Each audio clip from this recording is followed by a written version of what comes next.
Good morning, Hank. It's Tuesday. It's Question Tuesday, the day that I answer real questions from real nerdfighters. It's actually the previous Friday, but I'm going on vacation, so if anything important has happened in the intervening 4 days that I'm not talking about, it's because I don't know. Let's get to the questions. Beard? Yeah, I'm kind of growing a beard. I don't know. Sarah wants me to. What do you think? Why do none of the main characters in your books have siblings? It's just my little way of letting Hank know that in my narrative imagination, he does not exist. Do you still have your Holden Caulfield hat? You mean my people hunting hat? Yes. Apples or oranges? I don't know. I find it difficult to compare them. In your book, Looking for Alaska, was Alaska's blank a blank or a blank? I don't know. Also, that's not really the question for me. The question is whether we can live hopeful and thoughtful lives in spite of ambiguity, in spite of the fact that important questions go unanswered. Hey, when's the Paper Towns movie come out? There's an important question I will not leave unanswered. June 5th. I just watched like 10 minutes of the movie that Jake Schreier showed me when I was in Los Angeles, and I'm so excited, Hank. Do you have any productivity tips? Yeah, so first, procrastinate for a while longer.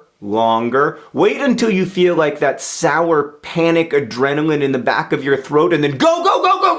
That's a terrible productivity tip, but it's the only one I have. How many licks does it take to get to the center of a Tootsie Pop? Between 150 and 500, and yes, there are studies about this, links in the doobly-doo. Favorite art assignment video? Pretty fond of Christoph Niemann's Emotional Furniture. I also really enjoyed the highlights video where I got to make some prints with Sarah, links in the doobly-doo. Favorite song by Taylor Swift? Probably Blank Space, or as Henry calls it, Boys Love Torture. Hey, are you writing a new book? Yeah, I'm trying to. But are you writing, really? Are you writing it? Yes. But are you writing a new book? I'm just gonna level with you. That's not helping. Do you have any advice for people who are engaged to be married? The main thing that I'd say is that if you're doing it right, your marriage will be a lot longer and more important than your wedding, so don't stress out too much about the wedding. Do you listen to rap music? Yeah, actually, Nat and Justice introduced me to a lot of artists I didn't previously know about while I was on the Paper Town set, including Earl Sweatshirt, who I like a lot, and then in turn I got to introduce all of them to the Mountain Goats, so it was a good trade. If Nerdfighteria became a sovereign nation, what would our national bird be? Great question! I'm gonna say owls, because they're renowned for their wisdom, they have like superpower hearing, and they can eat a mouse in a single bite. Plus, you know, Pedwig. So yeah, I think our national bird would be an owl, but I'm open to suggestions. Do you get stopped at the grocery store a lot more now that Hank is so famous? So one time I was at a movie theater and I went up to the concessions and the woman working there was so excited and freaked out and she couldn't say anything for a few seconds, and then finally she said, "Oh man, this is so wild because